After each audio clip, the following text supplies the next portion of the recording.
আসসালামু আলাইকুম। আজকে আমরা একটা প্রোডাক্ট ম্যানিপুলেশন দেখবো পারফিউমের। তো আমরা বেসিক্যালি এই ডিজাইনটা দেখতে পাচ্ছি যে এই ডিজাইনটা থেকে এই ডিজাইনটার মতো করে কিভাবে এই ডিজাইনটাকে ইন্সপিরেশন হিসেবে এটাকে রিক্রিয়েট করার চেষ্টা করছি, ঠিক আছে? তো আমি অলরেডি একটু বানায় রাখছি জিনিসটা। এটা আসলে কিভাবে বানাইছি, এটা খুবই ইজি প্রসেস। কারণ আমি এটা উপরে নিয়ে দেখাই। আমি এটাকে ধরেন যে এটা জাস্ট একটা করে শেপ ক্রিয়েট করে, পেন টুলের মাধ্যমে একটা করে শেপ ক্রিয়েট করে এখানে গ্রেডিয়েন্ট অ্যাপ্লাই করে দিচ্ছি, এবং গ্রেডিয়েন্টটা ধরেন যে এই টাইপের একটা গ্রেডিয়েন্ট, এখানে একটু বেশিটা, এখানে একটু ওই ডার্কের একটা আহ, হালকা ভার্সন, ঠিক আছে? তো আমি আবার ফিরে আসি এটাকে, এবং মাঝখানে এই জিনিসটা কিভাবে করছি একটু দেখে। আহ, জিনিসটা যদি একটু দেখে যে এই জিনিসটা জাস্ট ধরেন একটা নিউ লেয়ার নিছি, নিউ লেয়ার নিয়ে জাস্ট হান্ড্রেড হান্ড্রেড করে জাস্ট একটা লেয়ার নিছি, এবং এটাকে চিকন করে দিছি। চিকন করে দিয়ে এটাকে এইভাবে সোজা করে এই জিনিসটাকে আমরা এইখানে বসাই দিছি, ঠিক আছে? এইখানে বসেছি, এখানে রোটেট করে এইখানে বসেছি, এবং এখানে রোটেট করে এইখানে বসেছি। সো আমি এগুলোকে কন্ট্রোল জেড করে ঠিক করে নিই। তো এই হচ্ছে আমার ভিশন, এবং আমার যে প্রোডাক্ট সেই প্রোডাক্টটা হচ্ছে এটা, ঠিক আছে? তো আমরা আসলে দেখি, যেহেতু এই ডিজাইনটা থেকে এই ডিজাইনটাকে আমরা রিক্রিয়েট করার চেষ্টা করতেছি, মানে এ টু জেড। তো দেখি ডিজাইনটাতে কি আছে। তো ডিজাইনটাতে এটাই আছে, জাস্ট এখানে একটু আহ, এইভাবে এই নিচের শেপটা ক্রিয়েট করা হয়েছে, এবং অবশ্যই প্রোডাক্টটাতে কাজ করা হয়েছে অনেক। তারপরে পিছনে একটা আমরা আমাদের যে প্রোডাক্ট কালার আছে এটাকে একটু ছোট করি, ঠিক আছে? আমাদের যে প্রোডাক্ট কালার আছে, প্রোডাক্ট কালারের সাথে একটা নিচে দেবো একটা শেপ দিব, ওকে? আচ্ছা, আর না, এটা দিছি, এটা দিছি, আচ্ছা। এটা আমরা ব্যাক সাইড লিখি। তো পিছনে একটা রেক্টেঙ্গেল অ্যাড করবো, পিছনে একটা রেক্টেঙ্গেল শেপ অ্যাড করলাম, এবং এই রেক্টেঙ্গেল শেপটাকে আমাদের যে প্রোডাক্ট আছে প্রোডাক্টের পিছনে দিলাম। শুধু প্রোডাক্টের পিছনে দিলেই হবে না, সবকিছু পিছনে দিতে হবে, ঠিক আছে? দিলাম, দেওয়ার পরে এটা অফ রাখি। এই যে শেপটা আছে শেপটাকে আমি মিডল লাইন বরাবর নিয়ে নিলাম। মিডল লাইন বরাবর নেওয়ার পরে এইটাকে আমি ধরেন এরকম একটা কালার দিলাম, এরকম একটা কালার দিলাম। এখানে যেমন দেখতেছি যে এই প্রোডাক্টের কালারেরই একটা শেপ দিছে, এবং তারপরে পিছনে একটু গ্লো ইফেক্ট দিছে। এটা কিভাবে ক্রিয়েট করে সেটাই আমরা দেখবো। তো এটা নিলাম, নেওয়ার পরে এটাকে কন্ট্রোল জেড করলাম, কন্ট্রোল জেড করে এটাকে একটু ছোট করলাম। ছোট করে এটার কালারটা আমরা এরকম একটা কালার দিলাম, কন্ট্রোল জেড, এরকম একটা কালার দিলাম। কালার দিয়ে আমরা যাবো ফিল্টারে, ফিল্টার থেকে ব্লার, ব্লার থেকে গৌসিয়ান ব্লার, ঠিক আছে? গৌসিয়ান ব্লার দিলে জিনিসটা এরকম একটা ক্রিয়েট করে দিলাম, ঠিক আছে? তো পিছনের যে ইয়েটা আছে শেপটা আছে সেটা আমরা একটু ডার্ক করি, ধরেন এইটারই একটু ডার্ক ভার্সন, নীল কালারের একটু ডার্ক ভার্সন করলাম। এবং এই যে আমরা এটাকে করলাম, এটা কালার ছিল এরকম। তো এখন এটাকে স্পিনিং বা অন্য কোনো মাল্টিপ্লাই বা দেখি কোনো একটা জিনিসে কনভার্ট করতে পারি কিনা। এটা এইভাবে দিলাম, ধরেন, ঠিক আছে? করে এটাকে লাইটার কালার দিয়ে একটু ছোট করলাম, বা এটাকে যেহেতু এইখানে দেখতেছি এটা একদমই ব্রাইট আছে, ঠিক আছে? আমি এটাকে একদম নর্মালি রাখি। এবং এখানে আমরা আরেকটা কন্ট্রোল যে করলাম, কন্ট্রোল যে করে এটাকে আরেকটু ছোট করলাম। ছোট করে এটাকে ডাবল ক্লিক করলাম, ডাবল ক্লিক করে এটাকে ব্লেন্ডিং অপশন থেকে কালার ওভারলে থেকে এরকম একটা কালার দিলাম, দিয়ে ধরেন এটাকে কন্ট্রোল এস কন্ট্রোল ডাব্লিউ, এটাকে আমি আরেকটু বেশি বার করলাম, ঠিক আছে? এটা জিনিসটা আরেকটু ফুটতেছে, ঠিক আছে? এটা বার করলে এই জিনিসটা আরেকটু ফুটতেছে, এবং এই জিনিসটাকে আমি একটু, মানে এই যে নিচে এটাকে আরেকটু করলাম। এখন আশা করি একটু বেটার লাগতেছে, ঠিক আছে, আগের থেকে। এখন আমরা প্রোডাক্ট ম্যানিপুলেশনের দিকে আসি। এটাকে একেবারে ডার্ক করে দিই, ঠিক আছে? একেবারে ডার্ক করি। আর এনআরপি আছে। আর হচ্ছে আমরা এই প্রোডাক্টের দিকে আসি। প্রোডাক্টের দিকে আমি এখানে একটা প্রেস করব, প্রেস করে এখানে অল্ট প্রেস করে ব্যাক স্পেস দিব, দিলে এই যে পিছনে একটা সাদা ইয়ে হয়ে যাবে। এটাকে কন্ট্রোল প্রেস মেরে করব। তারপরে ফিল্টার ব্লার কোশ্চেন ব্লার করলাম, অনেক কম কোশ্চেন ব্লার করলাম, 9.8 এর মতো এটা করলাম। এটাকে করে দিলাম স্ক্রিন, আবার কন্ট্রোল জে, আবার এটাকে করে দিলাম লিনিয়ার টাচ।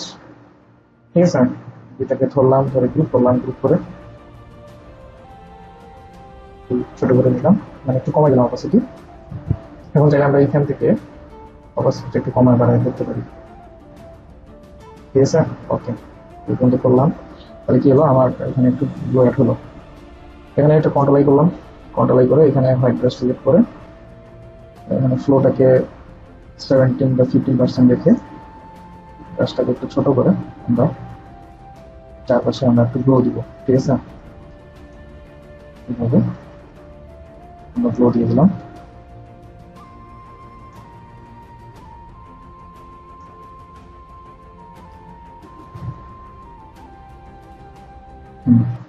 যেহেতু আমার লাইটটা পিছন থেকে আসতেছে, তো পিছন থেকে আমার গ্লোটা সামনের দিকে সবখানে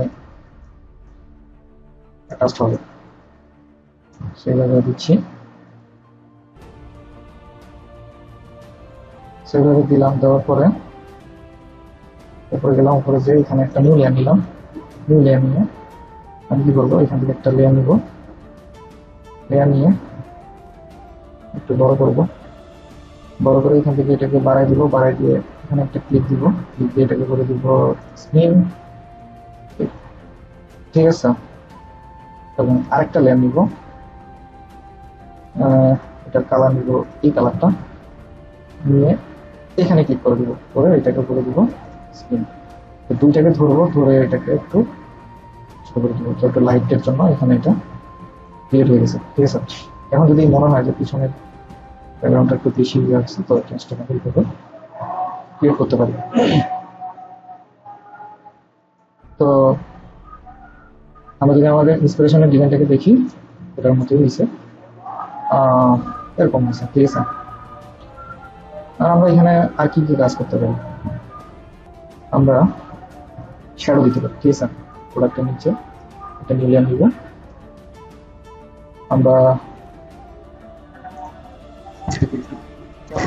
ঠিক আছে করে দিলাম, প্রোডাক্টের নিচে আসবো, এসে এখানে শ্যাডো দিব, যদিও ব্ল্যাকের উপর শ্যাডোটা উপরে পড়বে না, তারপরে আমি আমার মতো করে দেওয়ার চেষ্টা করলাম। তারপরে এটাকে মাল্টিপ্লাই করে দিলাম। ঠিক আছে, এইভাবে একটা দিলাম, আরেকটা শ্যাডো দিব হচ্ছে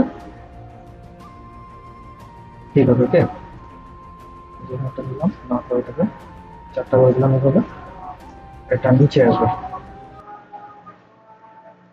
এইভাবে আসলাম, এভাবে আসলাম, এইভাবে। ওকে, ঠিক আছে, আমরা প্রোডাক্টে যাবো, প্রোডাক্টে মাস করলাম, মাস করে এই যে এখানে যে একটা কালার আছে, কালারটা নিব, নিয়ে ওই ফ্লোটা কমাবো, একেবারে 5-8 করবো, করে এই জায়গাটা একটু ডার্ক করবো। এটাকে অবশ্যই মাস্ক করছি, মাস্ক করে জিনিসটা একটু ডার্ক করছি। ঠিক আছে, তো ডার্ক করলাম, সুন্দর লাগতেছে। আমি এটাকে কন্ট্রোল যে করলাম, প্রোডাক্টটাকে কন্ট্রোল যে করলাম, ক্লিক ভার্টিক্যাল করলাম, ভার্টিক্যাল করে এটাকে এই বরাবর নিলাম। ঠিক আছে, নিয়ে এটাকে ফিল্টার ব্লার বসিয়ে ব্লার করলাম, বসিয়ে ব্লার করে এটাকে নিলাম 12.5 এর মতো, এটাকে মাস্ক করে দিলাম। মাস্ক করে এখানে ব্ল্যাক সিলেক্ট থাকতে হবে, গ্রেডিয়েন্ট নিব, জাস্ট এটাকে এইভাবে দিয়ে দিলাম। তাহলে জিনিসটা নিচে যে এটাকে একটু ফুটাইছে। ঠিক আছে, আর নিতে পারি, দেখেন জিনিসটা নিচে যে আমার একটা ইয়ার যে একটা রিফ্লেকশন করছে, সেই রিফ্লেকশনটা আমরা দেখতে পারি। ঠিক আছে, আপনি চাইলে তারপর এই গ্রেডিয়েন্টটাকে একটু নিতে পারেন, এভাবে নিয়ে এটাকে অপাসিটিটা কমাই দেন। ঠিক আছে, নিয়ে জাস্ট এটাকে একটু করে দেন, অপশনে এটাকে ভালো দেন। মেবি আমরা এখানে গ্রেডিয়েন্টটা নিলাম, এইভাবে দিতে পারি। আচ্ছা, এটা ব্ল্যাক সিলেক্ট করতে হবে, ঠিক আছে? পারফেক্ট, এবার ঠিক আছে। ওকে, তো জিনিসটা এরকম আসতেছে। এখন আমরা এইটাকে একটু সুন্দর করার জন্য আমরা এটাকে ক্যামেরা ফিল্টারে গেলাম। ক্যামেরা ফিল্টারে যাওয়ার পরে আমরা প্রোডাক্টটার একটু এক্সপোজার বাড়াবো, হালকা কন্ট্রাস্ট বাড়াবো, হাইলাইট ব্ল্যাকটা কমাবো, ক্লিয়ারিটি, টেক্সচার, ভাইব্রেন্সটা একটু বাড়াবো, কালারটা একটু বাড়ালাম, ডিটেলে গেলাম, sharping, noise reduction, colour noise, তাহলে ওকে করে দিলাম। প্রোডাক্টটা এরকম হলো। Okay, nice. আচ্ছা, এখন কাজ প্রায় শেষের দিকে। কন্ট্রোল জি, কন্ট্রোল সি বোল্ডার ই, তবে এটা কনভার্ট টু ইয়েস, একটা স্ক্রিনশট নিয়ে নিল সবগুলো লেয়ারের। এখন আমরা কি করব, ফিল্টার, ফিল্টার থেকে নয়েজ, অ্যাড নয়েজ, আমরা পিনের মতো একটা নয়েজ দিয়ে দিচ্ছি। ওকে, তো দেখতে পাচ্ছি যে পিনের মতো একটা নয়েজ নয়েজ পেয়ে গেল। আবার এটাকে কন্ট্রোল সি বোল্ডার ই, এটাকে control to smart object, filter, camera filter, ঠিক আছে? এবার এটাকে আপনি একটু এক্সপোজারটা বাড়াতে পারেন, হালকা, বেশি না। তারপরে contrast, highlight, black, clarity, texture, vibrance, ডিটেলে যে এখানে শার্পিং, নয়েজ রিডাকশন, এবং ইফেক্টে গিয়ে গ্রেনটা একটু বাড়াবেন, গ্রেনটা একটু কমাবেন চারিদিকে। তাহলে আই গেস আমাদের ডিজাইনটা দেখেন এখন অনেক ইলিগেন্ট লাগতেছে, খুব সুন্দর লাগতেছে, ঠিক আছে? তো এই ছিল আজকের ডিজাইন। ডিজাইনটি ভালো লাগলে অবশ্যই চ্যানেলটিকে সাবস্ক্রাইব করবেন। সবাই ভালো থাকবেন, আসসালামু আলাইকুম।